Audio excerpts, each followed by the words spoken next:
नमस्कार मंडळी. तर आज नवरोबाला खायचं होतं बटर पनीर. तर म्हटलं चला हॉटेलपेक्षा भारी पण घरच्या घरीच बटर पनीर अशा पद्धतीने आपण बनवणार आहोत. बघूनच तोंडाला पाणी सुटेल, चवीला अप्रतिम लागते. तर त्यासाठी इथे मी घेतलेले आहे पनीरची क्यूब. चला पनीरला थोडंसं मॅरिनेट करूया. त्यासाठी थोडंसं मीठ, मिरची पावडर आणि हळद टाकून एकजीव करून घ्यायचं आहे अशा पद्धतीने.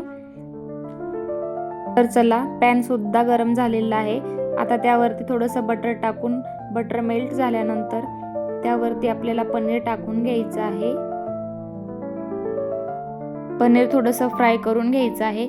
आता पनीर फ्राय झालेलं आहे. आता परत आपण पॅन ठेवून त्यामध्ये थोडंसं जिरं, खडे मसाले, त्यानंतर कापलेला कांदा टाकून व्यवस्थित असं लालसर परतून घ्यायचं आहे.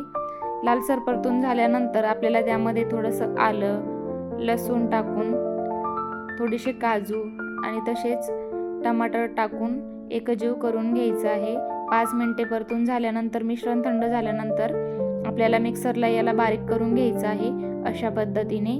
तर इथं वाटणसुद्धा तयार झालेलं आहे. तर चला फोडणीची तयारी करूयात. तर पॅन गरम झाला. आता मी तेल टाकून घेतलेलं आहे. आता टाकूयात वाटण आणि थोडंसं मिक्स करून घेऊयात. अशा पद्धतीने परतून घ्यायचं आहे. आता थोडंसं लाल तिखट, पनीर मसाला, धनिया पावडर, हळद टाकून परत गरम मसाला आणि त्यानंतर एकजीव करून घ्यायचं आहे अशा पद्धतीने. तर बघू शकता इथं आपलं मटण छान परतून झालेलं आहे. आता चवीनुसार मीठ टाकून ओल्या वाटाण्याचे दाणे टाकून घ्यायचे आहे आणि आता गरजेनुसार पाणी टाकून एकजीव करून घ्यायचं आहे. तर चला आता त्यामध्ये आपण पनीरचे क्यूब सोडून घेऊयात. त्यानंतर थोडंसं बटर टाकून घ्यायचं आहे. या पद्धतीने तुम्ही सुद्धा एकदा घरच्या घरी अशा पद्धतीने ही भाजी नक्कीच करून बघा, चवीला अप्रतिम लागते. आता शेवटी थोडीशी कोथिंबीर टाकून आपलं बटर पनीर तयार झालेलं आहे. धन्यवाद.